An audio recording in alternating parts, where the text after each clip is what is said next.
Lightning pounded the tour bus roof as the driver slammed on the brakes outside a peeling brick inn in Old New Orleans. 5 hours till showtime, he grumbled, unloading battered guitar cases while Johnny Cash stared up at the Andrew Jackson Hotel's crooked shutters. Legend said children who never checked out whispered lullabies through the walls. Cash despised haunted rooms, but the charity gig paid hospital bills for a sick friend, and every other bed in town was taken. When the whispers rose that night, Cash pressed his ear to the headboard, tiny voices humming a tune he'd never heard, and decided the only thing scarier than ghosts was disappointing an audience. He lit a cigarette, traced ash across the loose tracks, and reminded himself that running wasn't an option. Cash would later tell Hank Williams Sr. about those voices, and Hank laughed until laughter stopped. Weeks later, the Grand Ole Opry Roadshow rolled into Chicago, and the Congress Plaza assigned Hank a suite overlooking Grant Park. Footsteps paced the empty hallway after midnight, crisp as boot heels on stage wood. He cracked the door, nothing but cold air and a corridor of chandeliers swaying without a draft. By sunrise, Hank was packed, but the bus needed him till the next city, so he poured black coffee, taped a note that read, "Whoever you are, quit stompin'," pinned it to the doorframe, and hoped the hallway poltergeist could read. Hank never spoke of that night again, but friends swore his stride on stage took on an eerie echo, as though someone invisible matched him step for step. Out on the Austin dive bar circuit, a young Willie Nelson pinched pennies at the Heart of Texas motel. He called it a roach motel with good intentions, and he was not joking. He flicked beetles off his pillow, swatted mosquitoes, and scribbled verses under a dim bulb that buzzed louder than the highway. No money meant no upgrade, so he stayed, playing 3 sets a night and praying the next honky-tonk past a tip jar. One morning after a double shift, Willie woke to find a cockroach perched on his guitar neck as if requesting a duet. He laughed, knocked it free, and wrote a stanza about unwanted collaborators that later cracked up every Nashville producer he met. Some years later, Tammy Wynette found herself marooned at the Holiday Inn on Route 66 in Amarillo when her tour bus blew a gasket. One fan, drunk on desert moonshine, lurked in the hallway clutching a Sharpie and roses. Security never showed, and Tammy barricaded her door with a chair while the neon outside fizzed like a broken promise. She slept in stage clothes, microphone clutched like pepper spray.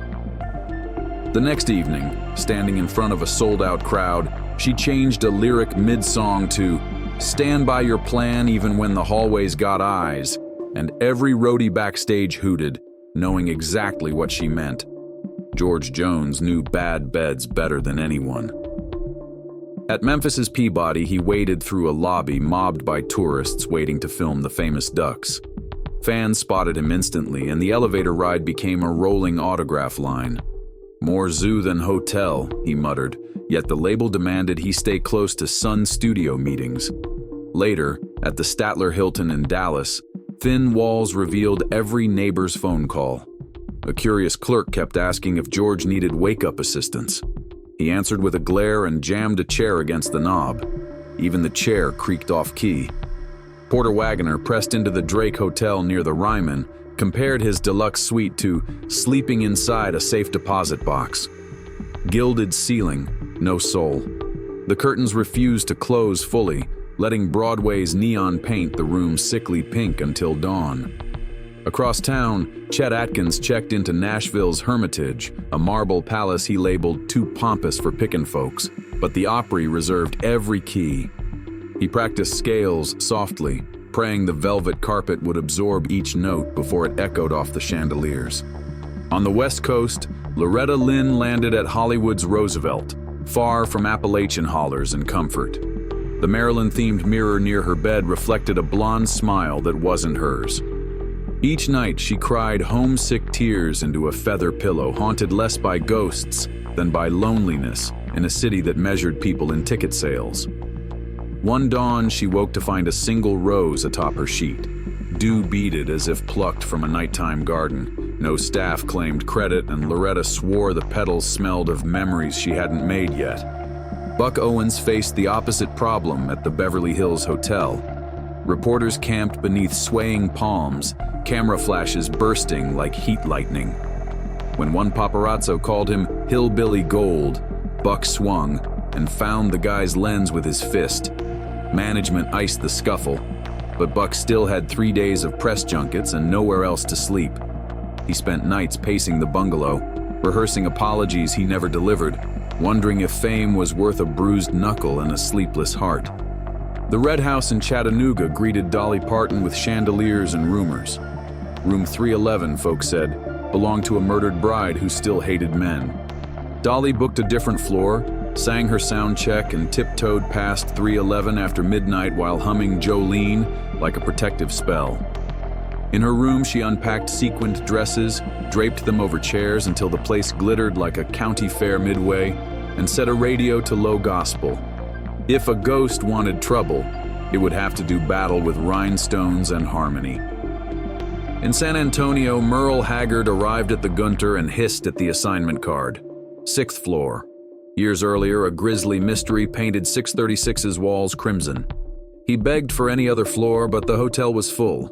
He slept boots on, bolt upright, dreaming of prison bars slamming shut. At dawn, he opened the minibar searching for courage and instead found a handwritten Bible verse taped to a soda bottle. Fear not. He laughed, toasted invisible wardens, and later that night debuted a new outlaw anthem laced with redemption. George Jones's Memphis ordeal went beyond autograph mobs. At 3 in the morning, an elevator jammed between floors with Jones inside, lights flickering.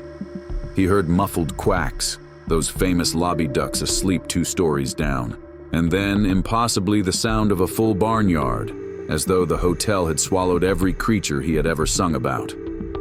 Maintenance freed him an hour later. Jones walked out drenched in sweat, convinced the Peabody's brass railings had turned into cage bars when the doors shut.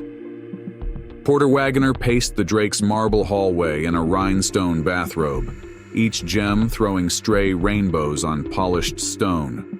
He longed for a roadside motor court where socks could air dry on the heater, and nobody cared if a star practiced yodels at midnight. Down the street, Chet Atkins sat in the Hermitage writing instrumental licks so delicate they could shatter like glass if the lobby orchestra struck up at the wrong moment. The grand staircase felt like a throne room, yet upstairs the wallpaper peeled like any bargain motels. Dolly Parton survived Chattanooga's haunted rumors by over-decorating her temporary quarters. She unpacked wig stands as glamorous sentinels, arranging them in marching formation, and swore the chandelier dimmed respectfully each time she passed. Sometimes even specters appreciate showmanship. Merle Haggard's nerve-wracking night at the Gunter took a cinematic twist when he uncapped the soda and toasted whatever unseen host left the verse. Sleep never came, but chords did, hot as forged steel. Conway Twitty eventually laughed about the Bonaventure maze, telling talk show hosts he half expected to meet himself coming the other way. Producers loved the line, but Twitty remembered the sweat under his collar, the vertigo of mirrored walls, and the awful thought that success could trap a man as surely as poverty. The Warwick's high altitude forced Willie to sip water between verses, a rare sight for fans used to outlaw rounds of whiskey. He joked the hotel sold air by the ounce, then wandered the hallway reading framed newspaper clippings about conventions no one remembered. Loneliness hits hardest in sterile luxury. Sometimes a peeling Roach motel feels more honest. George Strait's Sahara Showdown ended with him stepping on stage in a rhinestone-dusted Wrangler suit, hammering through Amarillo by morning, while gamblers on adjacent floors hammered slot buttons. The cage analogy held, but sometimes a cage amplifies the singer, pinning every note against ringing walls so it can't escape. Loretta Lynn finally checked out of Louisville's Brown Hotel, eyes ringed, voice raw, and told the doorman the best ghosts weren't the ones that rattled pipes, but the ones that rattled hearts. He tipped his hat. He'd heard stranger things from drunk bridesmaids. When dawn breaks and tractor engines sputter to life across America, radio stations still play songs born in hotels nobody loved. The buildings keep aging. Some are condos, some bulldozed, some chasing rebrand dreams. Yet every cheap curtain, every velvet rope, every duck parade keeps echoing inside vinyl grooves. The stars move on. The stories linger like smoke in a honky-tonk after last call. So if wanderlust drags you through a lobby where the carpet smells of history and the clerk avoids eye contact when you mention room 311 or 636 or 213, remember, somewhere behind the plaster a melody waits, hungry for another insomniac with a guitar. Listen close. Tonight's nightmare could become tomorrow's number one. Roy Acuff once swore the Claremont's boilers tapped rhythm at dawn, forging a phantom duet audiences demanded. Marty Robbins checked into San Antonio's Saint. Anthony because the venue across the street was sold out, and management promised gourmet room service. After his first bite of shrimp cocktail, he felt his stomach twist like a lasso. Fever followed, along with dreams of mariachi horns blaring from the air conditioning vents. At 3 a.m., he staggered into the corridor searching for ice and watched the hallway wallpaper ripple, desert colors shifting like a heat mirage. A porter found him crouched beside the vending machine, sweating through his rhinestone shirt, convinced he could hear trumpets buried in the building's plumbing. Showtime arrived anyway, so Marty buttoned a fresh jacket, sipped ginger ale, and sang ballads about border towns to a roaring crowd that never knew their singer survived a culinary duel overnight. Patsy Cline reached New York and discovered that the Hotel Chelsea was less a hotel than a living collage. Painters smoked cannabis in the stairwells, poets haggled over royalties in the bar, and someone had nailed typewriter ribbons across exit signs as avant-garde art. Patsy hated it. Her label insisted she stay for proximity to the radio tower, so she marched up graffiti-speckled stairs. Inside her tiny room, a single bulb dangled like a sorrowful moon above cracked plaster. She unpacked a portable record player, spun gospel vinyl, and tried to drown the hallway racket. When midnight came, a neighbor's saxophone wailed through the wall, accidentally harmonizing with her hums, and Patsy realized chaos could carry harmony if a singer was brave enough to listen. Waylon Jennings arrived at the plaza with trail dust on his boots and suspicion for marble floors that cost more than a year's rent back home. Bellhops in tailcoats offered silver trays of strawberries. He asked for black coffee instead. The suite had 3 telephones blinking red like warning lights. Network executives demanded breakfast meetings about a national variety show, but Waylon saw velvet traps in every chandelier reflection. He stayed anyway, pacing on Persian rugs, picking riffs on a travel guitar, writing lines about gilded prisons. At dawn, he opened a window for fresh air and heard nothing but carriage wheels and sirens echoing off skyscrapers, proof that even cities quilt their own uneasy lullabies. Back in Denver, Willie Nelson's bout with altitude at the Warwick grew into campfire legend. Each inhale felt thin as a handshake from a record lawyer. After rehearsal, he opened the minibar, not for whiskey but for bottled oxygen the hotel stocked for skiers. Sitting cross-legged on the carpet, breathing through a plastic tube, guitar on his knee, he wrote a mischievous verse about vendors charging for fresh air. Security knocked at midnight, worried about unusual equipment, and found him serenading the minibar fridge. The next evening, he debuted the song on stage. Fans laughed, thinking it's satire, never knowing every wheezy note came straight from mile-high lungs and a hotel's pricey air supply.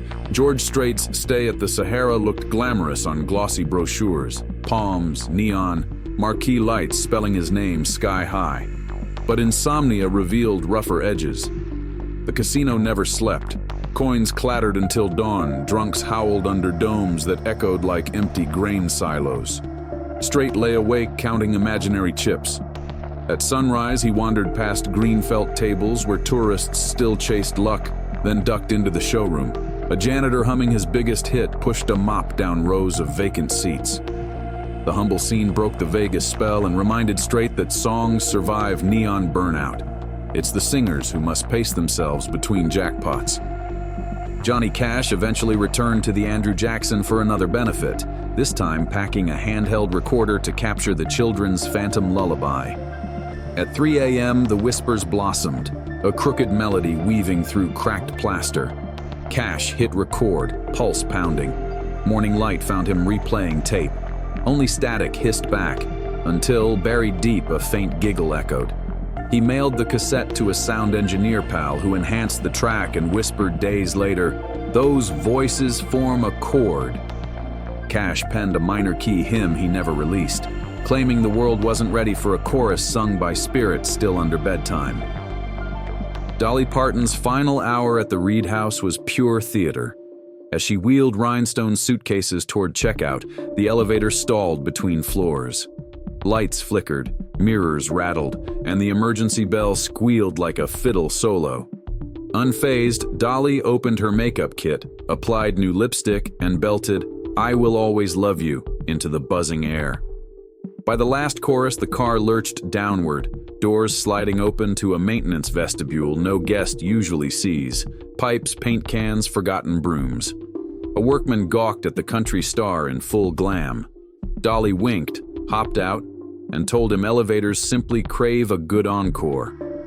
Conway Twitty, still dizzy from the Bonaventure labyrinth, drove overnight to Bakersfield and checked into a nameless roadside lodge with a flickering vacancy sign. Relief melted into exhaustion. Hallways were straight, walls unmirrored. Thunder cracked, the power failed, and red emergency lights painted every door devilish. Travelers gathered in the lobby where Twitty borrowed a pawn shop guitar mounted as decoration. He strummed, improvising lyrics about powerless nights and neon ghosts, while the storm outside clapped approval. When electricity returned an hour later, half the guests swore they'd witnessed the best unplugged concert of their lives. Weeks later, a backstage lounge in Nashville hosted an unofficial summit of weary legends. Cash, Willie, Loretta, Dolly, Waylon, Jones, and Straight swapped tales of dreadful beds while Tex tuned amps. Laughter rattled flight cases. Each story ended the same: miserable night, inspired song. Someone joked about publishing a road guide for musicians, rating sheets by ghost density and shower pressure by number of broken hearts triggered. Dolly scribbled categories on a napkin: creak factor, duck quota, haunted melody, oxygen tax. She handed it to Willie, who promised to print copies for every new act hitting the circuit, a friendly warning disguised as comedy. Long after encores fade and festival lights die, the highway remains, ribboning between cities and their reluctant shelters. Hotels renovate, scrubbing stains and sandblasting stories, but memory soaks deeper than bleach. A new lobby sofa can't muffle chords vibrating in foundations.